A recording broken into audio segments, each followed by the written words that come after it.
Good morning, everyone. This is Miss Tina at the Sheboygan Falls Library. How is everyone today? It is another sunshiny day here at the library. We are talking about food and nutrition, and I just wanted to go over my posters a little bit that I have behind me. The first one is nutrition tip number 1. Try a variety of healthy foods. Fruits, grains, vegetables, proteins, and dairy are an important part of every meal. Even if you don't like it, you should try it first. Number 2, try new foods. Sometimes liking new food takes time. Every time you are offered a healthy food, try a bite of it. It's okay if you don't like it, but you should try it. Number 3, make healthy choices. Instead of eating a snack that is super sweet like candy, eat something healthy like an apple. Less sugar and you feel better after the snack. Tip number 4, eat small amounts. Eat small amounts of food when having a meal. Wait 20 minutes after you eat so your food can settle. This decreases the need for a second helping. And then you don't eat too much and you get an upset tummy. Number 5, cook together, eat together, talk together, make mealtime family time.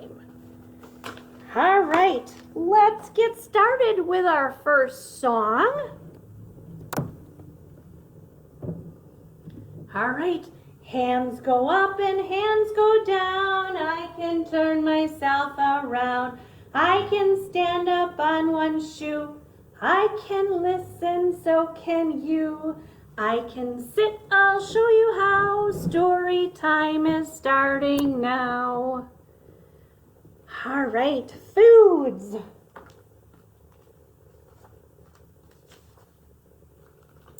My first book is The Bear with Sticky Paws by Clara Vullamy.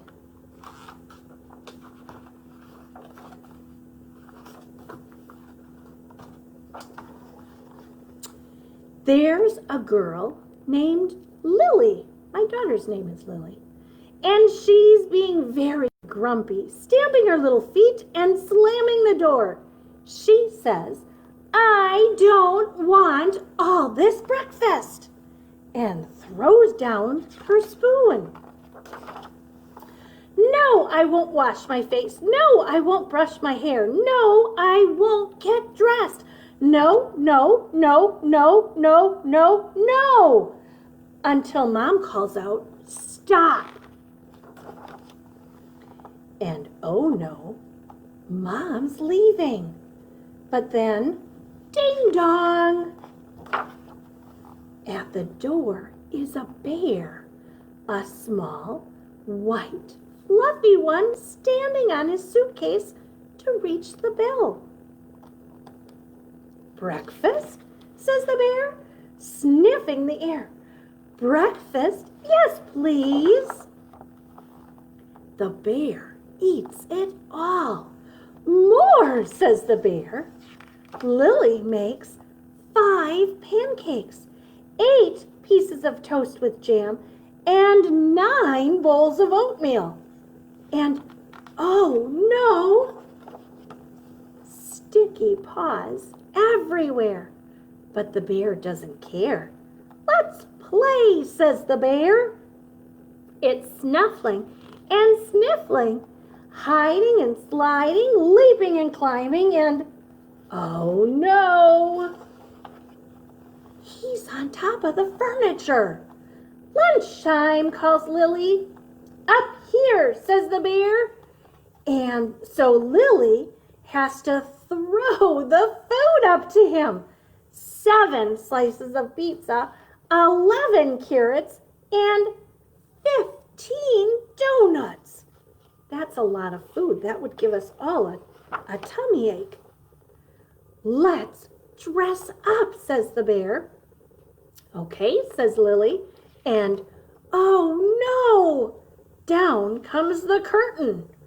Pretty, says the bear, and oh no, he's found Mom's stuff too. We'd better play outside, says Lily. Swim, says the bear, and oh no, he jumps right in the fountain. Lily serves snacks. There are 9 honey sandwiches, 11 bowls of milk, and too many ice cream treats to count. I'm tired, says Lily. Not tired, says the bear. Come on, says Lily, taking him by a sticky paw. It's your bedtime. No, says the bear. No, I don't want a bath. No, I hate being brushed. No, I won't go to bed. No, no, no, no, no, no, no. Until Lily calls out, stop! What about this mess? Says Lily. Mess? Says the bear. I don't know. I gotta go. Goodbye. Out goes the bear. And, oh no, in comes Mom. What about this mess? Asks Mom. And Lily says, I will clean it up. I will wash my face. I will brush my hair. And Lily has all she really wants. One lovely mom, one huge hug, and one big kiss. So the bear turned out to be quite a troublemaker. All right, remember another bear story. Brown bear, what do you see? I see a red bird looking at me. Well, I have a little, I don't know if it's a story, but a rhyme like that too. It is brown bun, brown bun. Brown bun, what do you see? I see, what are those? Green pickles looking at me. Green pickles, what do you see?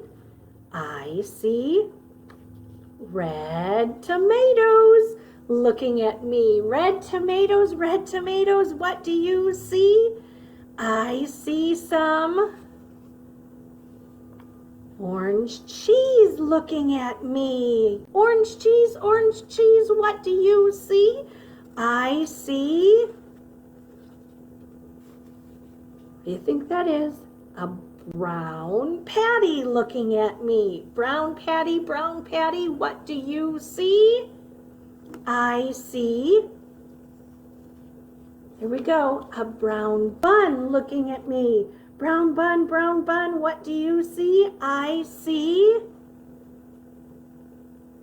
a hungry child looking at me. Hungry child, what do you see? What is it? What did we make with all the parts? I see a cheeseburger looking at me. Yummy, let's eat.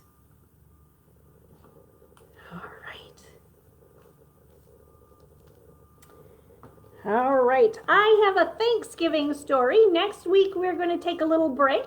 So I hope you all have a happy Thanksgiving. Have a wonderful day, either with your family. Enjoy your food. So this one is a Feast for Mouse, a Thanksgiving Tale by Judy Cox, illustrated by Jeffrey Ebler.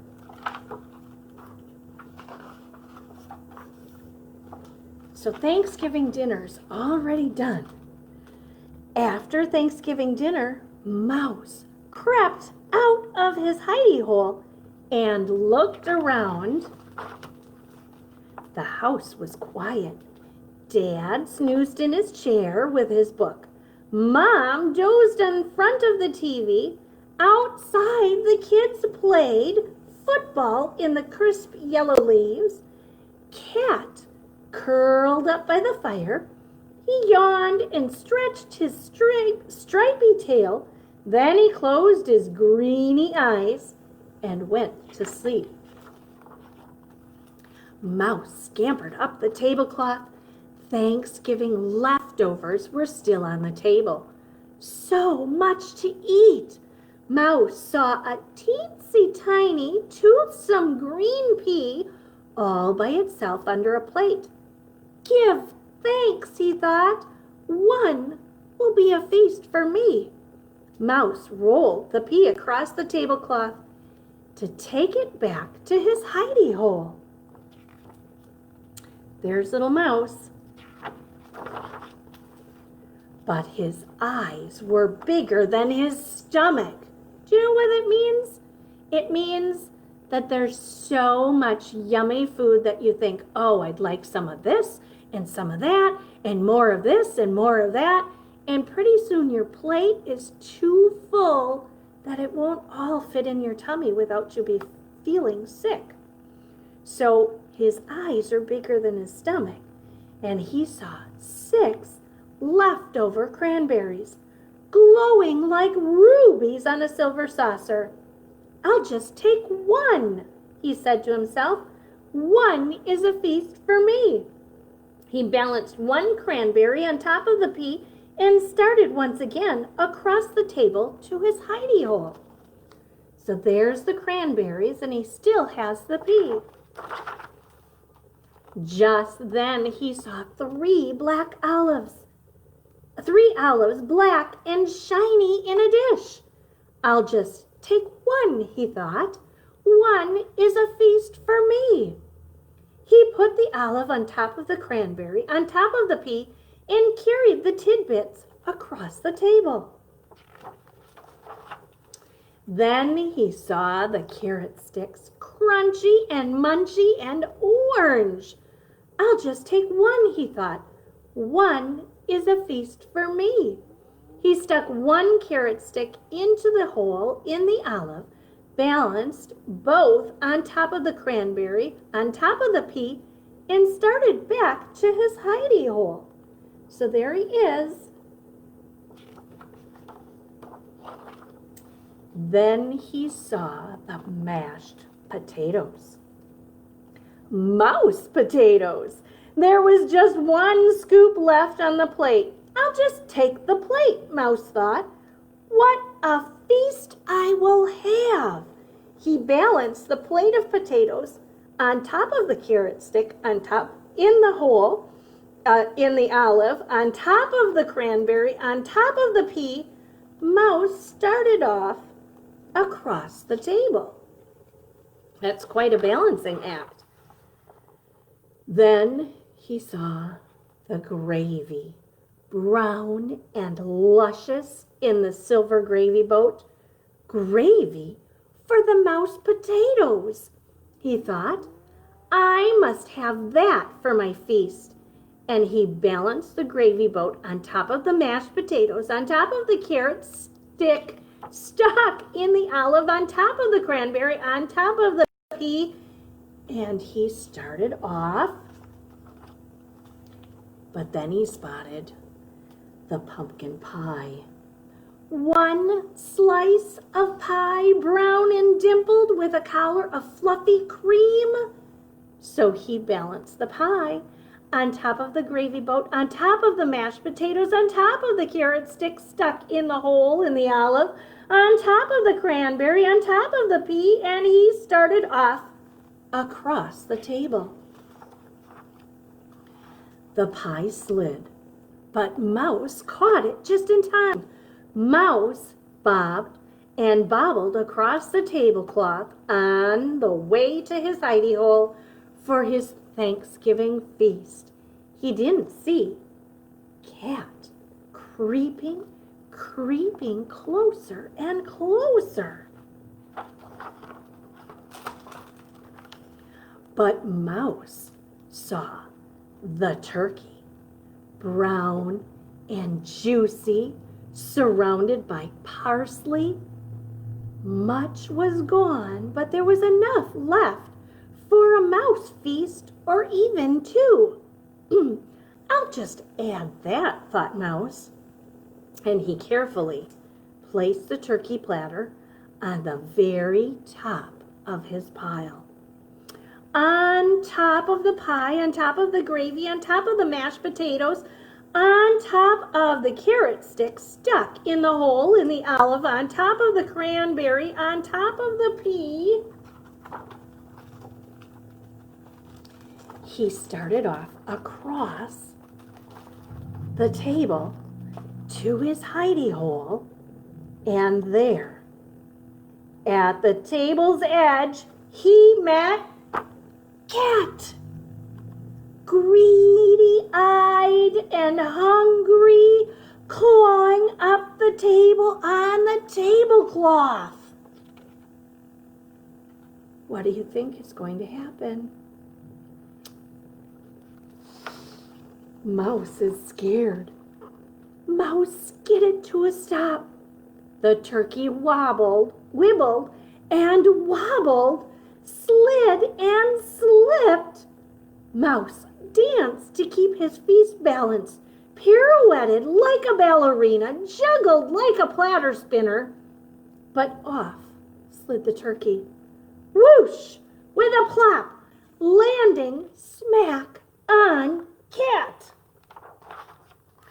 Down crashed the pumpkin pie and the boat with the gravy. Down crashed the mashed potatoes with a clatter to wake Mom.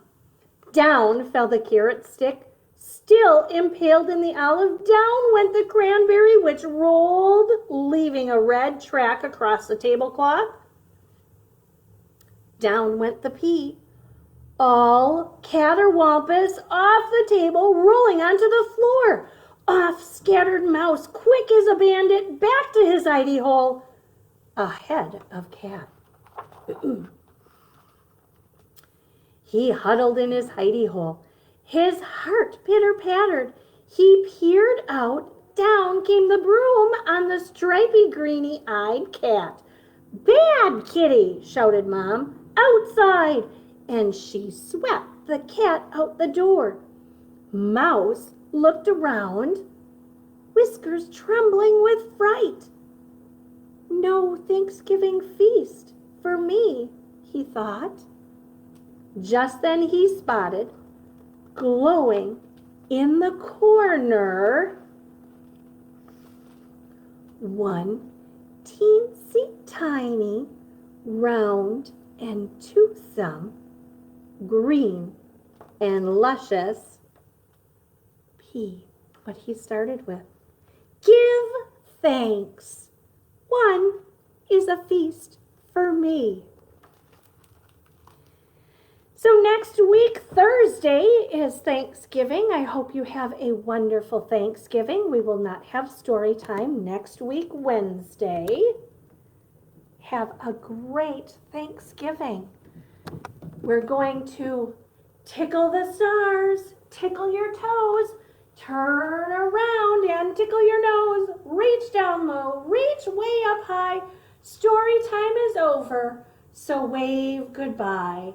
Thanks everyone for joining me. I hope you have a great Thanksgiving next week, Thursday.